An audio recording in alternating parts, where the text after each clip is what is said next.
ರಾಜ್ಯದಲ್ಲಿ ಕಾಂಗ್ರೆಸ್ ಸರ್ಕಾರ ಅಸ್ತಿತ್ವಕ್ಕೆ ಬಂದು 2.25 ವರ್ಷ ಆಗಿದೆ. 2.25 ವರ್ಷಕ್ಕೆ ಸಾಕಾಯ್ತಾ ಗ್ಯಾರಂಟಿ ಸಾವಾಸ?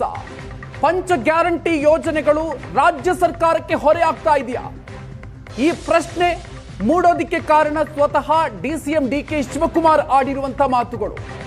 ಮೊದಲ ಬಾರಿಗೆ ಗ್ಯಾರಂಟಿಯಿಂದಾಗಿ ಬರ್ಡನ್ ಆಗ್ತಾ ಇದೆ ಅನ್ನುವಂತ ಮಾತನ್ನ ಸ್ವತಃ ಡಿಸಿಎಂ ಡಿಕೆ ಶಿವಕುಮಾರ್ ಅವರು ಹೇಳಿದ್ದಾರೆ.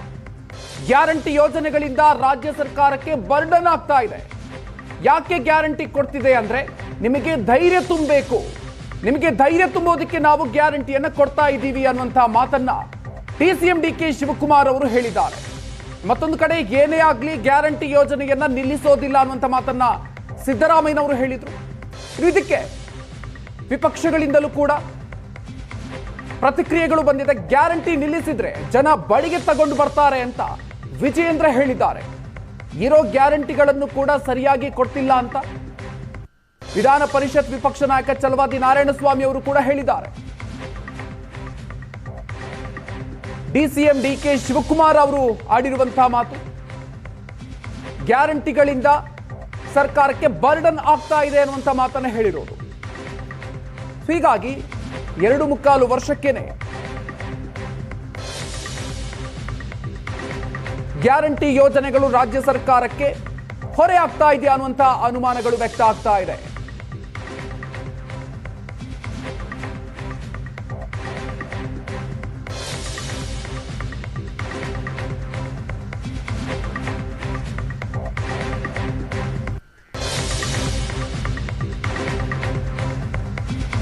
ರಾಜ್ಯದಲ್ಲಿ ಕಾಂಗ್ರೆಸ್ ಸರ್ಕಾರ ಅಧಿಕಾರಕ್ಕೆ ಬಂದಿದ್ದೆ ಪ್ರಮುಖ ಕಾರಣ ಬರೋದಕ್ಕೆ ಗ್ಯಾರಂಟಿ ಯೋಜನೆಗಳ ವಿಚಾರವಾಗಿ ಸರ್ಕಾರ ಇಲ್ಲಿಯವರೆಗೂ ಕೂಡ ಸಾಕಷ್ಟು ಹೆಮ್ಮೆಯಿಂದ ಹೇಳ್ಕೊಂಡು ಬರ್ತಾ ಇತ್ತು. ಆದ್ರೆ ಈಗ ಈ ಗ್ಯಾರಂಟಿ ಯೋಜನೆಗಳ ವಿಚಾರಕ್ಕೆ ಸಂಬಂಧಪಟ್ಟಂತೆ ಡಿಸಿಎಂ ಡಿಕೆ ಶಿವಕುಮಾರ್ ಹೇಳಿರುವಂತಹ ಮಾತು ಈಗ ಚರ್ಚೆಗೆ ಗ್ರಾಸ್ ಆಗಿದೆ. ಗ್ಯಾರಂಟಿಯಿಂದಾಗಿ ಬರ್ಡನ್ ಆಗ್ತಾ ಇದೆ ಅನ್ನುವಂಥ ಮಾತನ್ನ ಡಿಸಿಎಂ ಡಿಕೆ ಶಿವಕುಮಾರ್ ಹೇಳಿದ್ದಾರೆ. ಗ್ಯಾರಂಟಿ ಯೋಜನೆಗಳಿಂದ ರಾಜ್ಯ ಸರ್ಕಾರಕ್ಕೆ ಬರ್ಡನ್ ಆಗ್ತಾ ಇದೆ. ಯಾಕೆ ಕೊಡ್ತಿದೆ ಅಂದ್ರೆ ನಿಮಗೆ ಧೈರ್ಯವನ್ನ ತುಂಬಬೇಕು, ನಿಮಗೆ ಧೈರ್ಯವನ್ನ ತುಂಬೋದಕ್ಕೆ ನಾವು ಗ್ಯಾರಂಟಿ ಕೊಡ್ತಾ ಇದ್ದೀವಿ ಅನ್ನುವಂಥ ಮಾತನ್ನ ಡಿಸಿಎಂ ಡಿಕೆ ಶಿವಕುಮಾರ್ ಹೇಳಿದ್ದಾರೆ.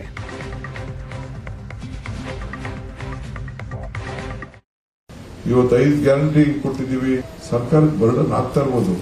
ಬಟ್ ಸರ್ಕಾರ ಏನೇ ಬರ್ಡನ್ ಆದ್ರೂ ನಿಮ್ಗೆ ಮಾನಸಿಕವಾಗಿ ಈ ಫೈನಾನ್ಷಿಯಲ್ ಸ್ಟ್ರೆಂತ್ ಕಡಿಮೆ ಆಗಬಾರ್ದು. ನಿಮ್ಗೆ ಜೋಗದ 10 ರೂಪಾಯಿ ಜಾಸ್ತಿ 10 ರೂಪಾಯಿ ಇತ್ತು ಅಂತಂದ್ರೆ ಕೊಡೋನು 100 ರೂಪಾಯಿ ಕೊಡಕ್ಕೆ ಮುಂದಕ್ಕೆ ಬರ್ತಾರೆ. ಹಂಗೆ ಮಾನಸಿಕವಾಗಿ ನಿಮ್ಗೆ ಧೈರ್ಯ ತುಂಬಬೇಕು, ಆರ್ಥಿಕವಾದಂತ ಶಕ್ತಿ ಕೊಡಬೇಕು ಅಂತ ಇಂಥ ದೊಡ್ಡ ತೀರ್ಮಾನವನ್ನು ನಮ್ಮ ಸರ್ಕಾರ ಮಾಡಿದೆ. ಗ್ಯಾರಂಟಿ ಬಿಟ್ಟರೆ ಜನ ಬಡಗಿ ತೊಗೊಂಡು ಹೊಡಿತಾರೆ. ನಮಗಲ್ಲ, ಕಾಂಗ್ರೆಸ್ನವರಿಗೆ. ರಾಜ್ಯದ ಜನ ಏನು ಗ್ಯಾರಂಟಿ ಕೇಳಿರಲಿಲ್ಲ. ಅಧಿಕಾರಕ್ಕೆ ಬರಬೇಕು ಅಂತಕ್ಕಂಥ ಹಪಾಪಿ ಇವ್ರಿಗೇನಿತ್ತು, ನಕ್ಷತ್ರವನ್ನು ಬೇಕಾದ್ರೂ ಕಿತ್ಕೊಂಡು ಕೊಡ್ತೇವೆ ಅಂತೇಳಿ ಈ ರೀತಿ ಅನೇಕ ಭರವಸೆಗಳನ್ನು ಕೊಟ್ಟಿದ್ದಾರೆ. ಗ್ಯಾರಂಟಿಗಳು ಅವ್ರು ಭರವಸೆ ಕೊಟ್ಟಿದ್ದಾರೆ, ಅದ್ರ ಪ್ರಕಾರ ಕೊಡಲೇಬೇಕಾಗ್ತದೆ.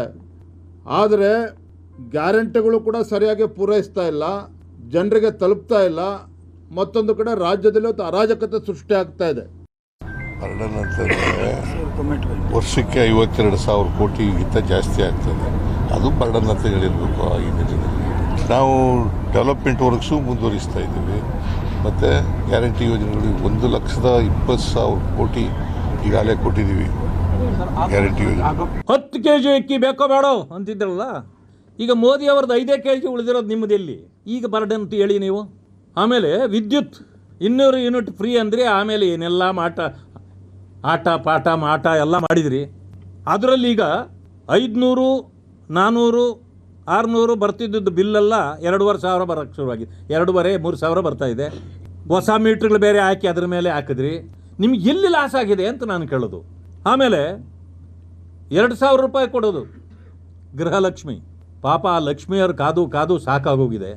ಬಡ್ಜೆಟ್ನಲ್ಲಿ ಹೇಳಿದರೆ 52,000 ಕೋಟಿ ದಲಿತರಿಗೆ. ಆ 52,000 ಕೋಟಿಯಲ್ಲಿ ಪಾಲಿಲ್ವಾ? ಅದರಲ್ಲಿ ಏನು ಮಾಡಿದ್ರಿ ನೀವು? ದಲಿತರಿಗಾಗಿ ಅಂತೇಳಿ SCP TSPಯಲ್ಲಿ ಈ 3 ವರ್ಷದಲ್ಲಿ 39,000 ಕೋಟಿ ನುಂಗ್ಬಿಟ್ಟಿದ್ದೀರಿ, ತಗೊಂಡಿದ್ದೀರಿ. ಅದು ನೀವು ವಂಚನೆ ಮಾಡಿದ್ದೀರಿ. 52,000 ಕೋಟಿ ನೀವು ಎಲ್ಲ ಜನಾಂಗಕ್ಕೂ ಎತ್ತಿದ ಮೇಲೆ ಅಲ್ಲಿ ದಲಿತರ ಪಾಲು ಇರಬೇಕಲ್ಲ, ಅದು ಎಲ್ಲೋಯ್ತು ಈಗ? ಅದು ಯಾರ ಮನೆಗೆ ಹೋಯ್ತು? 2,80,00,000 74 ಲಕ್ಷ ಹುದ್ದೆಗಳು ಖಾಲಿ ಇದೆ, ಅವೆಲ್ಲ ನೀವು ತುಂಬಿಲ್ಲ. ನೀವು ಯುವ ನಿಧಿ 600 ಕೋಟಿ ಅಂತ ಹೇಳಿದಿರಿ, ಒಬ್ಬರಿಗೂ ಸೇರ್ತಾ ಇಲ್ಲ. ಯುವ ನಿಧಿನೂ ಕೊಡ್ತಾ ಇಲ್ಲ. 2,84,000 ಅಂತೂ ನಿಮ್ಮ ಹುದ್ದೆಗಳೇ ಖಾಲಿ ಇವೆ ಅಲ್ಲ, ಅದನ್ನು ತುಂಬಿಲ್ಲ. ಅಷ್ಟು ಜನರಿಗಾದ್ರೂ ಕೊಡಬೇಕಾಗಿತ್ತಲ್ಲ ನೀವು.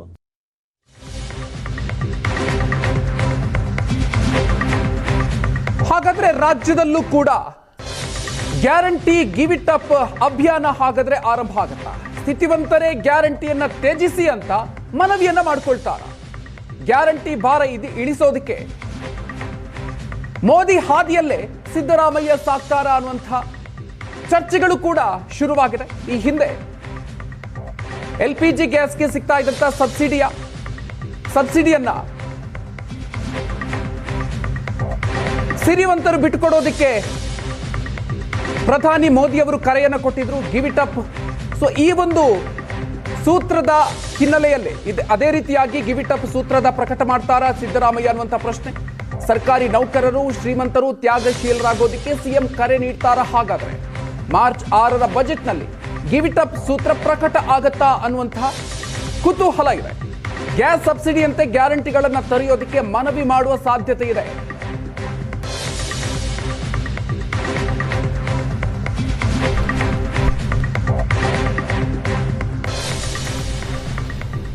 ಇದು ಸದ್ಯದ ಕುತೂಹಲ.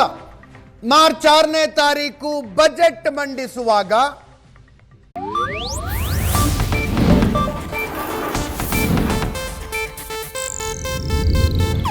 ಇದು ಏಷ್ಯಾನೆಟ್ ನ್ಯೂಸ್ ನೆಟ್ವರ್ಕ್ ಪ್ರಸ್ತುತಿ.